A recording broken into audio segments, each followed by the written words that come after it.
Hello, everybody. We're day 4 of my December daily embodiment challenge for myself. And ooh, feeling a little aware today that I want to do a practice that feels more protective. So I've been working through, and we will continue to do an exercise from Essential Art Therapy Exercises by Leah Guzman.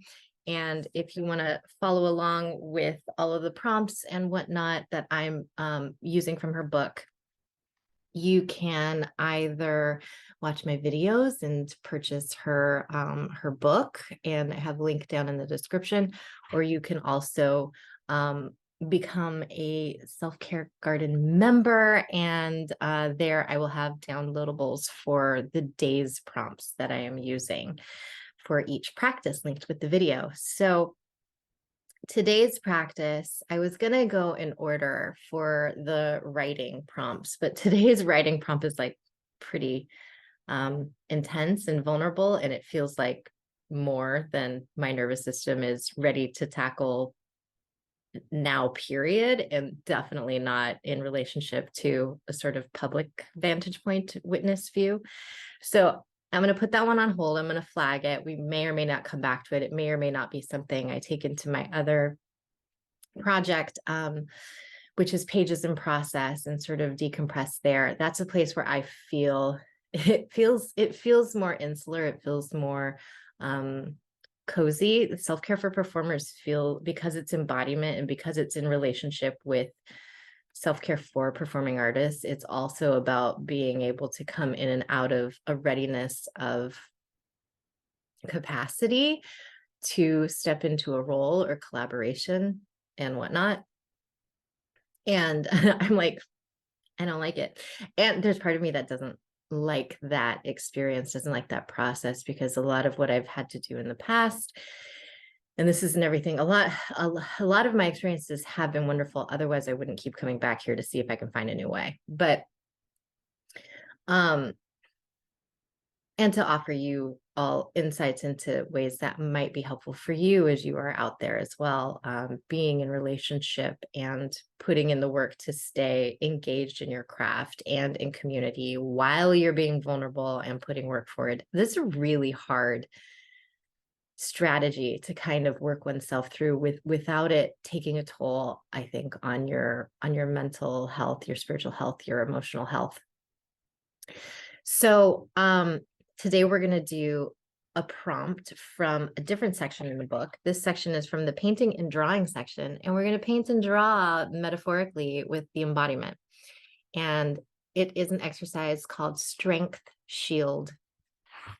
And I think that a lot of what I do, because it's intuitive and embodied, and it's about the sort of feeling like you are interrelational with all that is in the ethers and in oneself and whatnot.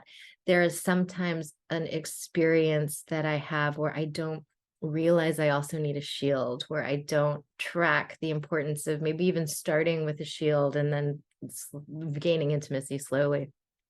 A lot of those of us who have adverse child experiences or have addiction in our family systems, there is a relationship to trusting people too much, too soon, too fast, and then finding out later that perhaps that was not the best choice. And then there's a blame of the other person or the experience on the other end, instead of taking responsibility for, maybe you shouldn't lean in this area because it didn't show itself to be sturdy or stable. So I'm learning more about that, how to sort of stand in my own, not to be just like rigidly self-reliant, but to be really solid in who I am and my own autonomy. And then from there, find relational connections that work without feeling like I'm constantly looking for somewhere to land outside of myself. So maybe you relate to that too. I don't know. I think sometimes the performing arts for many of us can be that metaphoric place that we think we're trying to land. Like, if I just get the job, if I just get the contract, if I just get the role or the opportunity or the this, it gives you this seeking, grasping, sort of like, let me just land there.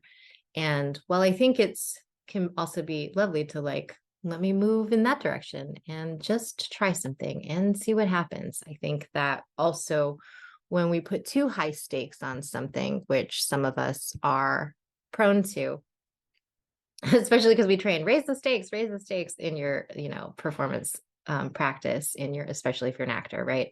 Not so much. We don't really say that with singers and dancers, but a lot in acting. What if we just take all the stakes away? I say this a lot in my classes, and beautiful stuff actually comes out of it, because when you take the stakes away, you can be more honest. And sometimes there's a point past exhaustion. We do this in dance too. You just keep rehearsing, and you don't do it to a point where you're like abusing yourself, but you work past your what you feel like you have the energetic strength for, the capacity for. And if you just let yourself keep moving, keep going, as long as like there's no injuries, you're not doing anything in like in a shaming way or a guilting way to push yourself there, but you're choosing to just go and see what you can get out, then all that extra stuff falls away. And then the core of the practice, the technique, the embodiment will just be like flowered there. I also have my tea and my Kleenex ready for me today because I keep needing it. What am I saying? Delicious. Okay.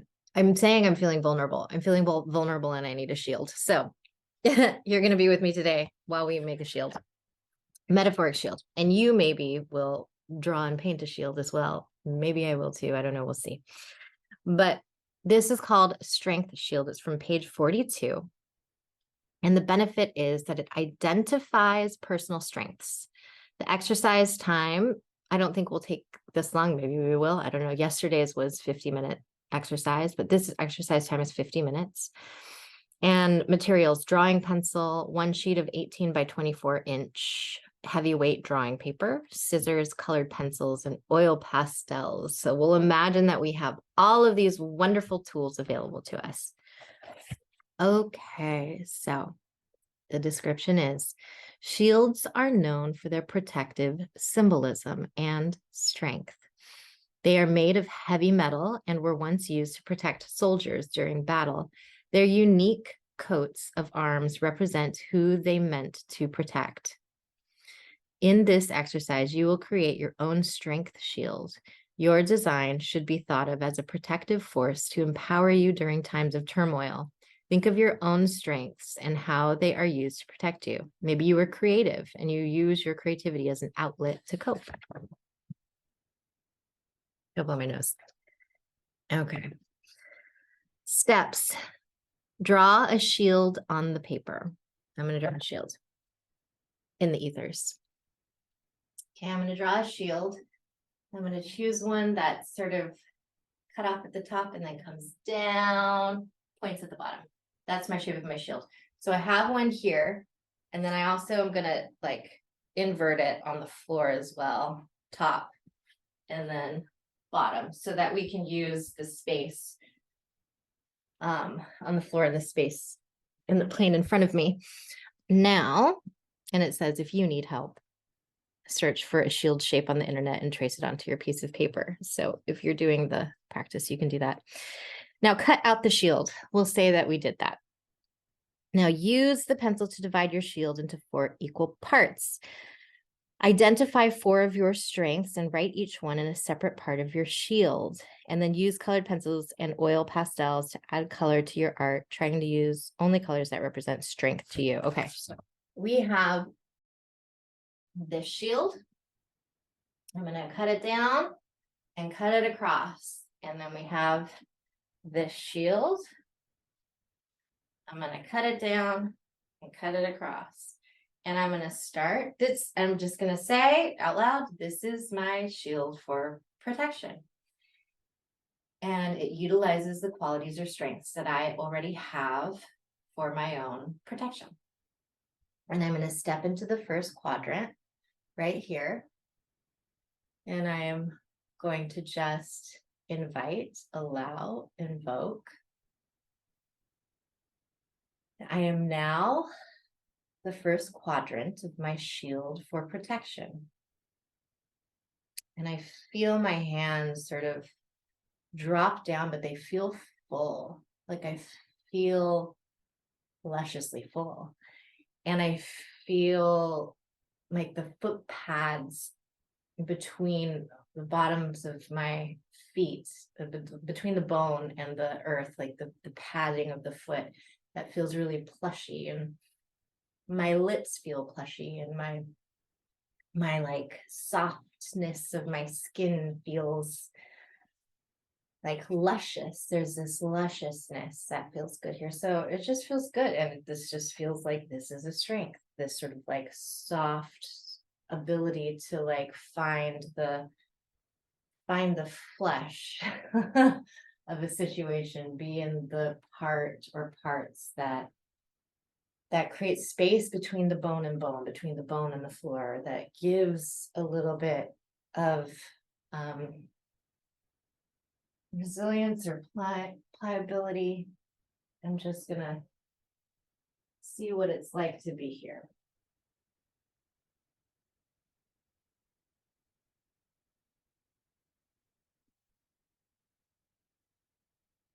Feels like I can move, like I have been moving. I don't feel like there's any big clunks or like chinks in armor kind of thing. I feel like my lower back, even, which I often have a hard time with, that even feels good. Like it just feels really sensual and delicious.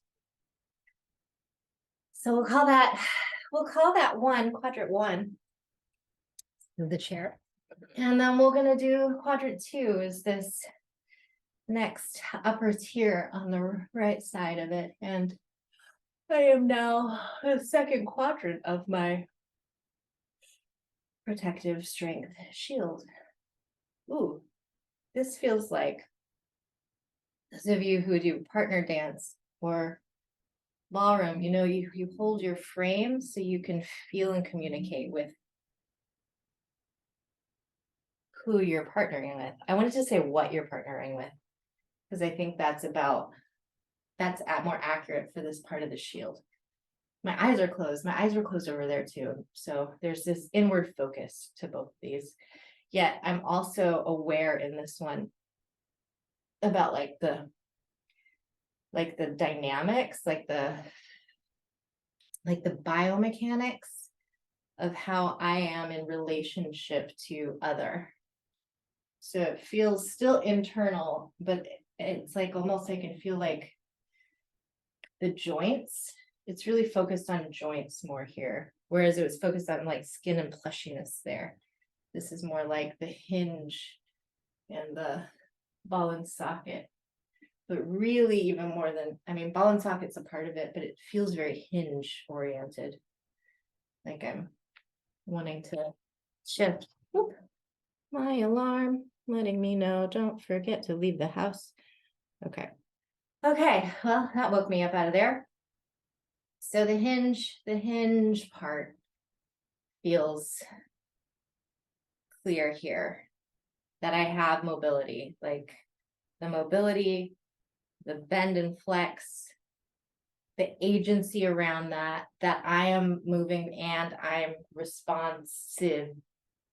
I wanted to say responsible, responsive to the pressure, the distance, the frame, the form. It's like there's a clear form between me and what I'm working with the spatial relationship. Okay. Yeah. Give me a second. I need to like, whew, I liked that, but I need a second. For some reason I feel like those two exercises like emotionally took it out of me a little bit. They felt good, they felt luscious, but they also feel like they're operating from a place of like energetic stamina that I haven't really been accessing, this willingness, wantingness, readiness to engage and keep going. And when I say that, I get a lot of fear because one of the things I'm in recovery from is workaholism. And so I have the ability to just tune out and go. And then hurt myself because I overwork and I don't know when to stop. And maybe I have a goal, and maybe you relate to this for like when it's showtime, like when it's like getting close to the production going up. If you've been on like a producing end, or maybe just as a, not just, but also as a performer, maybe there's a lot of things you want to accomplish before you go to camera, before opening night or whatever it is, and you might be wanting to like jam everything in at like the finish line. And I feel like I do a lot of that kind of work. Like I sometimes don't get inspired by how to prepare until I can see the things that are needed. And sometimes that takes until nearing the end of something before I feel what is needed, because I can start to like see with the behaviors of the people, with the timing of the events, with just the feeling of the room. Like I can start to anticipate the needs, whereas it's harder for me to envision and imagine in the future, like what is going to be needed until I start to feel it. So that's what a lot of embodiment, those tools of like, well, what's here now? It's great because I'm able to utilize those tools in the moment for the here and now, which feels really good. And I'm also wanting, I know for myself, to practice more and more. How can I extend those tools to be also informative in more of a planning and development phase and stage, in a way where I trust myself there? Because it's not that I am not capable of pre-planning or to move towards something at a steady pace. It's also, though, in large part, not wholly, but in large part, not how I was raised or what I know, because a lot of how I was raised and what I know is like, we're just going to go with the flow and we're just going to kind of see what happens along the way. And also, the people are just trying stuff, and things are like metaphorically or sometimes even physically about to fall on top of them, and you have to run and catch the stuff. So I've oftentimes been in my life like okay, I'm the standby. I'm the one that's here. Like when something starts to go wrong or go down, I put out the fires, I catch the falling objects, like I reorganize, reorient the people, like that stuff I'm really good at. And also my nervous system wants to find like a stable ground, and to maybe not feel like I'm intentionally moving into a space where things are going to be falling on people metaphorically or physically, and you have to like put out metaphoric fires, and that everything possibly could go wrong at any moment because there's just a charging forward without really clear assessment of the lay of the land.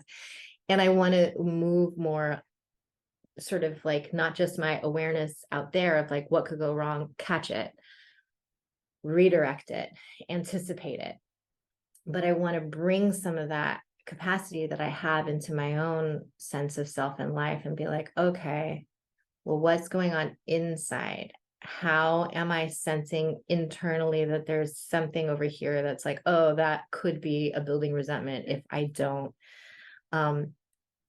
modify how I'm engaging here, or change how I'm communicating there. Or this is an old pent up rage that I've never taken out of my spleen, which is what I've been known for holding onto emotions inside of. A lot of Chinese medicine doctors, since I was a little girl, would be like, ooh, your spleen. It's like, that's where anger is processed. And I don't process my anger. But I am learning how now. So shield, back to the shield. Maybe I talked through what I needed to talk through to give me some more oomph and stamina for this lower left side of the shield. Okay, I want to create more space. Pillows on the nest. I still have my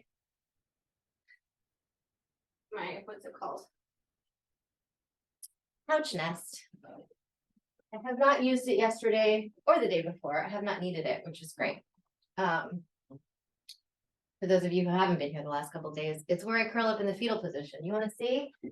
I just curl up here and I get sad and then I watch the TV. Sometimes I put pillows between my knees and my head. If you have a place, and then I put all the blankets on top of me.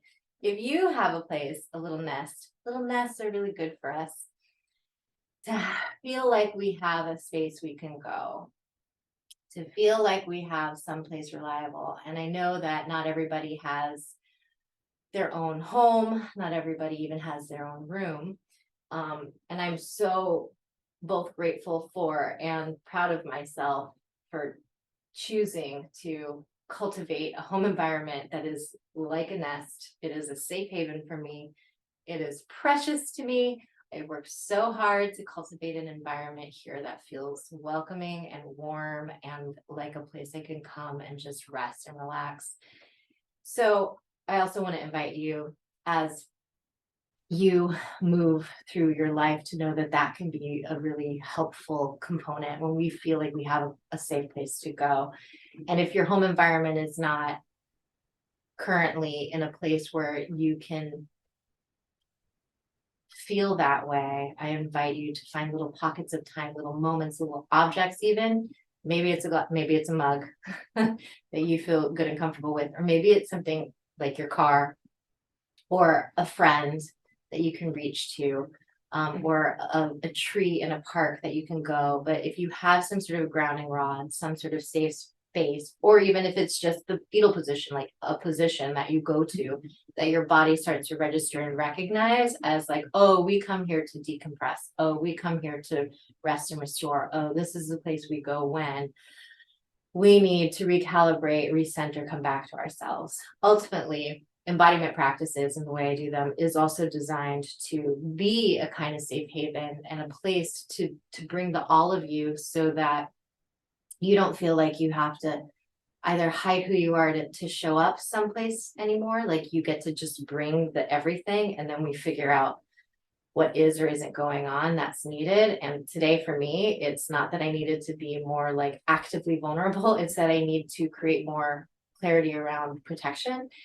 And even as I'm doing it, there are vulnerable components to the way in which I am, because the embodiment is innately, it transfers like communication between body, mind as body, and body as mind, and energetics of environment also as extension of relationship, and also awareness of self and other, and self as other, and other as self. Does that make sense to you? It makes complete sense to me, and not speaking like that, which is sometimes esoteric for some people, is hard for me. I feel compartmentalized, like yesterday's experience. And maybe that, okay, processing through yesterday's experience, I was on a chair and I was like, these are my coping strategies that don't work. And I was like here and I felt like I couldn't move. And I think that's it. I need to speak in a way that's esoteric and poetic. I need to, I want to, I love to. And like, can I clarify things down more? Yes. And does it make me envision all sorts of like really ugly thoughts? Yes, it does. And so I want to release those ugly thoughts. And I want to also release the feeling of being penned into showing up a way I really don't want to show up. And then maybe down the line or along the way, like I can find more access to showing up in those ways that maybe are helpful for people on a broader scale. And maybe it's just okay that that's not how my heart song flows. Okay, so over here, bottom quadrant, left side. Protection. I am now the bottom left portion of Marissa's protection shield. Oh, it felt important to say my name here. And with that, it like something landed in my heart.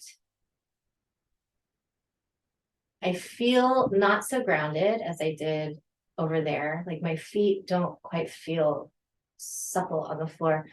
I feel really in my heart, but my legs feel very straight. And I'm like, what if this was the protection? What if this is the shield? My legs are very straight and there's a rigidness here. My lower back, I can feel like this is where my lower back pain comes from. I like remove myself from the floor. I get really rigid in my shins. I don't bend my knees, and then my lower back starts to hurt. Okay, so, but what if this is a natural self-serving space? Something lands in my heart. So I'm wondering if, because that lower half is not integrated. So I'm wondering, is there a way where I can integrate a little bit more of maybe things from other parts of my shield? So maybe that plushy softness over there can be integrated into this component, and maybe the relational aspect of hinging can be a part of it. It feels foreign. It feels like that's a new skill over here. And even as I know that's a new skill over here, I know that the floor is squeaky. The point though is my heart. And maybe since I feel really disconnected from standing was hurting, maybe I'm going to sit over here. Maybe this is part of my shield. This feels more right. So I'm just going to sit here for a moment and be the bottom left side of my shield.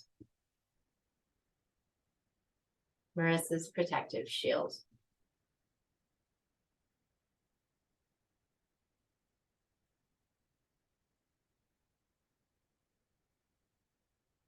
I have a lot of like dark images that are coming up, which I don't need to go into.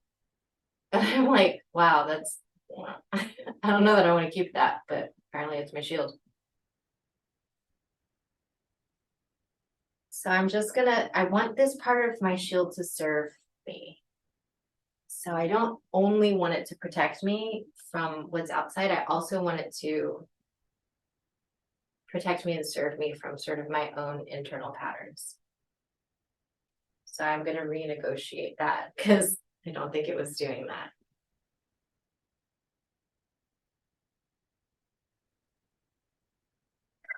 I feel myself, it's almost like I'm just stirring things up. I'm not really trying to move. I'm just like, my spine is wanting to circle here.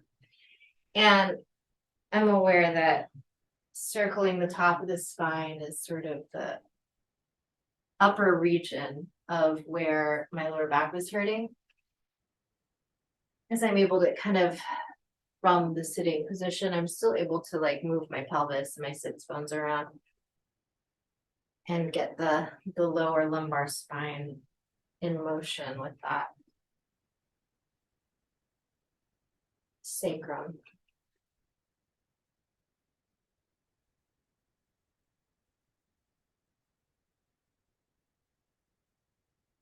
From here, it feels like there's something that feels like a part of my face coming up and forward. It feels like whatever has landed in the heart is in the heart. It feels almost like serpentine here. So if this serves me and protects my experience, protects me from harm, if this serves me and protects me from harm, how does this change, or is this different than what it was before? It feels like there's this serpentine kind of thing. And when I say that, I want to try standing up now to see if it makes more sense. If I allow there to be this like, well, now it doesn't want to. I was gonna say if I allow there to be a serpentine quality, does my relationship to not being totally rooted in the floor change? Because snakes sort of like slither across the floor, right? So if my quality is a more slithery thing, How does that change? It doesn't feel right to stand. So I'm going to sit again and just be here. Maybe know that maybe part of my shield is not standing. To really sitting, getting connected to the body, the whole trunk of the body, as opposed to the limbs or the legs. Maybe it's not about being bipedal.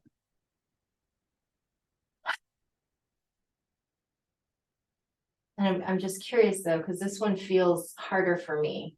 So I just want to ask, like, what is the message of this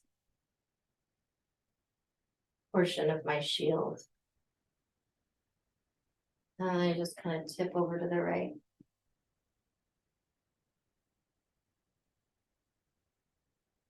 Oh, I want to like get down on the floor and listen. I'm gonna do that. Can you still see me? I don't think so. Yeah, you can. I'm gonna listen to the floor.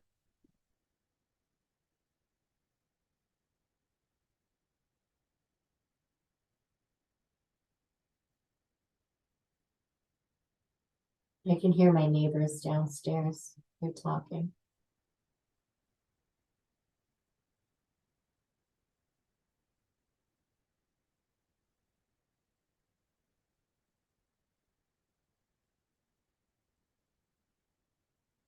So I can hear my neighbors downstairs and they're talking, and what comes up for me when I do that, I'm gonna keep my hand down, but I'm gonna talk to you here. Is that even inside of my bubble, like even inside of my very curated and cozy confinement in my apartment, I'm still connected. I'm still receiving resonance from outside. My neighbors are still vibrating through the floorboards.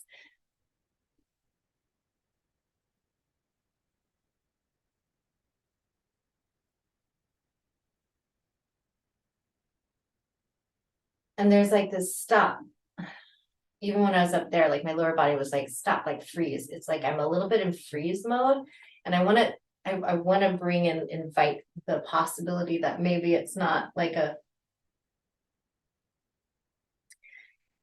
freeze mode where my body gets injured and my psyche gets frozen and can't come out. What if I just allow myself to be with the medicine of that freeze mode, which is the stop, the stillness, the quiet, the listening, the going downward, the descent.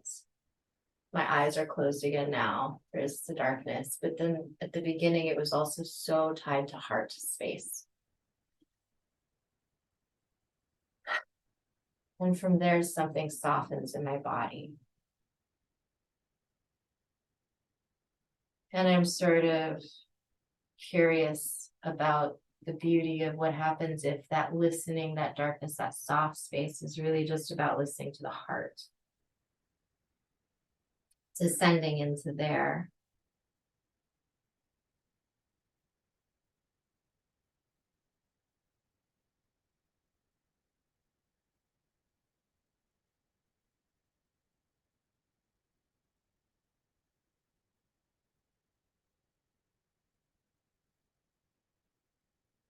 So I have this metaphoric shield in front of me, right? We had the beginning is this sort of like plushy, soft sensualness. And then over here, it was the hinge relational form meets form and can communicate. Here, it feels like I'm finding that there's a surrender, a softness, a stillness, a descent into the heart, and then a listening, a quiet.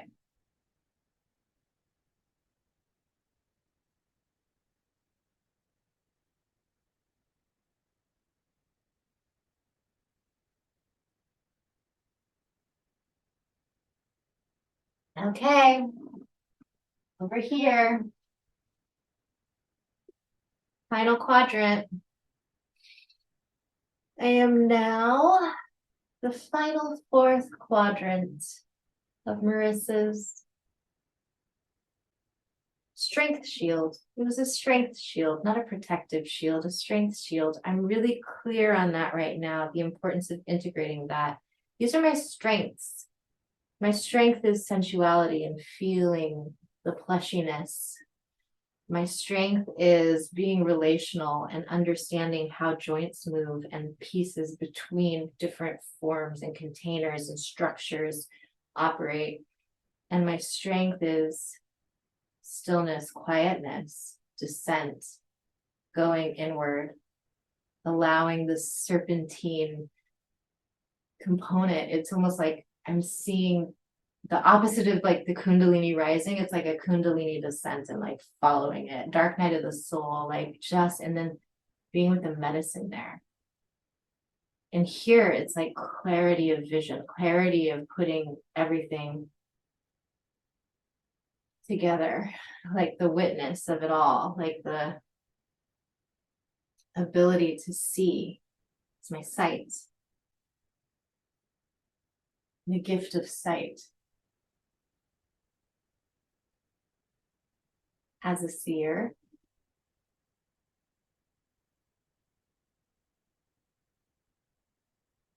and there is this willingness from here to be with the strength of the shield. Like, wow, what if I can be proud of my strengths? What if I can be proud and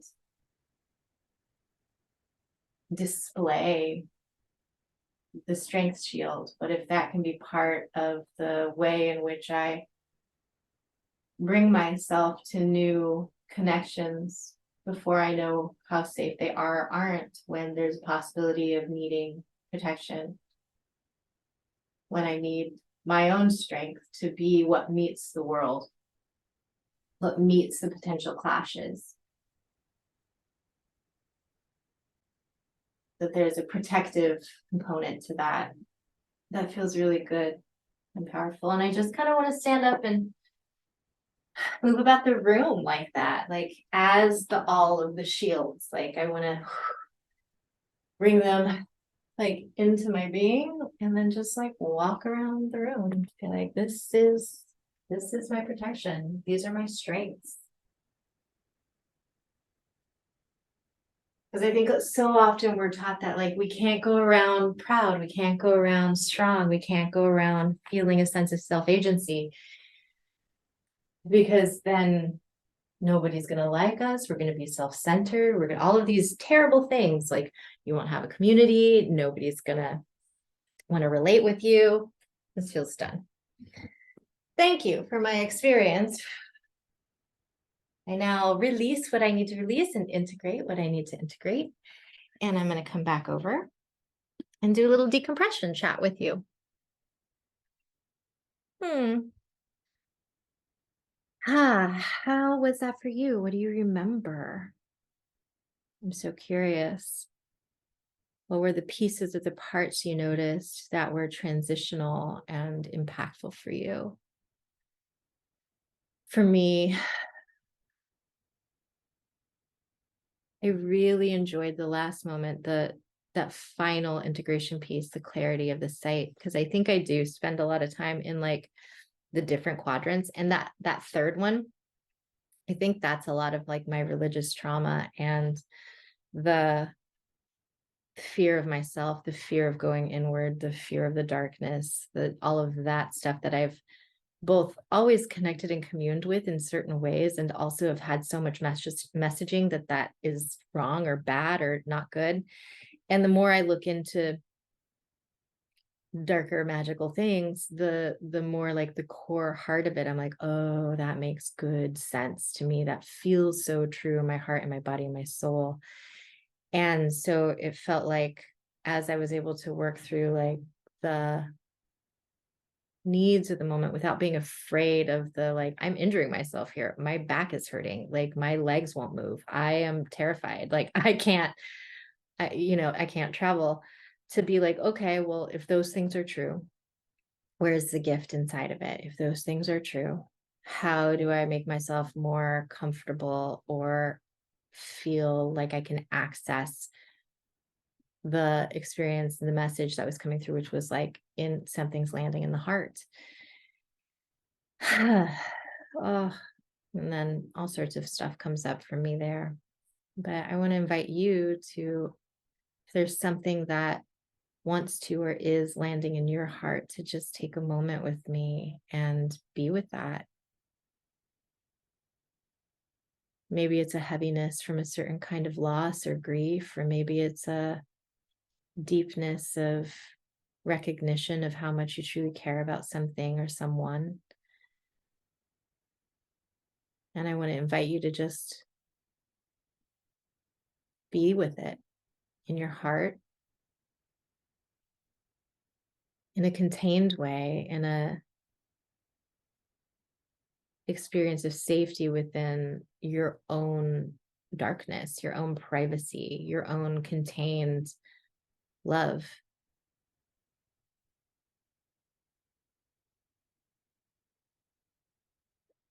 Okay, let's chat about it and then I'll let you go. Questions for discussion. Do you shield yourself from others? In what ways?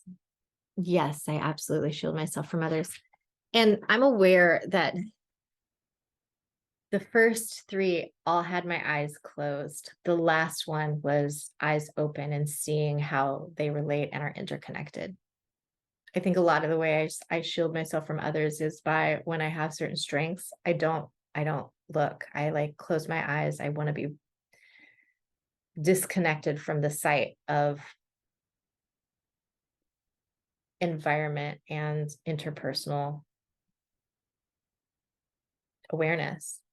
Because I feel like the strengths that I have, sometimes seeing too much doesn't work. Like you can't access the degree of like soft, plush, suppleness, like if you're also being very like, and this is the lay of the land. It's like, no, like, okay, well then I'm not going to be soft and plush and supple, because a lot of environments, or most environments that I go into, at least, there is a degree of like, if you are aware of stuff, like you're aware of, yes, the beautiful, the wonderful, and all of that, but you can also become aware of a lot of other things that don't help you feel safe and secure in your body.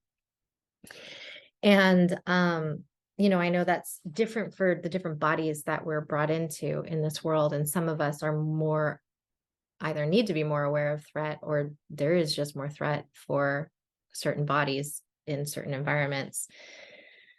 And I don't need to go all the way into that, but we're doing a protective shield. And I think that it's important for me to see that some of my strengths are specifically me choosing to not look elsewhere, And then there's also a part of me that is a strength that can see the benefit of all the ways I'm working where I'm not looking outward, and how I can then utilize my skill set to come into connection and strength with the world from there, with my eyes open. Okay. How can you use your strengths to connect more with those around you? How can I use my strengths to connect more with those around me? Well, I can be really clear. Well, these are my strengths, which I just was with you. So maybe we're connecting now. Showing up in a way where I am, there's like a not ready for it thing right here. There's something I'm not ready for yet about that. And that's true. That I can feel that. Maybe that's another day thing. That could be a different embodiment during this series. We're doing this for 30 days. So that was the last question. I think maybe I'll journal about that on my own later. But that feels like a more private and something to unpack is there. So I'm going to do that, not today, because we've already been together for quite some time and it has been lovely. And thank you for joining me. And if you haven't yet and you want to see some more of the different practices, episodes, I guess, of my practice for this 30-day challenge of December daily, where I'm doing an embodiment practice every single day for the entire month of December, and sharing it with you, then you can go back on my YouTube and sort through and look at those. If you would like a more contained experience of my practice that also includes all of the printouts from the days that we're doing things, I would love to see you over in my self-care garden on Patreon. That's just patreon.com/self-care for performers. And there are 2 tiers, one where you get merch and all sorts of fun things to come along with it, and the other one, which is an accessibility tier, which is just the baseline lowest rate, and you can increase it if you want to offer some sort of a patronage between the two. As a sliding scale, you're able to also do that and change the amount that the base one offers. Yeah, and healing special for the month of December is still available. It's 3 sessions. And I think it's between like 180 and 333 sliding scale for 3 hours of working with me, which you can utilize any way you want. You can do 1 full session of 3 hours. You can do 3 sessions. You can do 2 sessions of 1.5 hours each. But that's what that gets you. And I'm here to support you in your heart and your embodiment. If you have any creative blocks or interpersonal challenges that you're wanting to work through and source through your own body's wisdom to find the nuggets of what your core needs are and learn how to listen to yourself so that you're not just jumping through hoops or doing what other people tell you is supposed to work. And some of that might be part of what you find that you need throughout your own body's sourcing. Like maybe there is some information that you haven't been able to accept or aren't ready to show up into that you also do know would work, and you kind of want to work through the process of untangling what's keeping you resistant to that. That sometimes is also a part of the practice and the work. So let me know. I also have my 3, 6, and 12-month mentorships. You can meet anywhere between once a week and 4 times, once a month and 4 times a month. So once a week.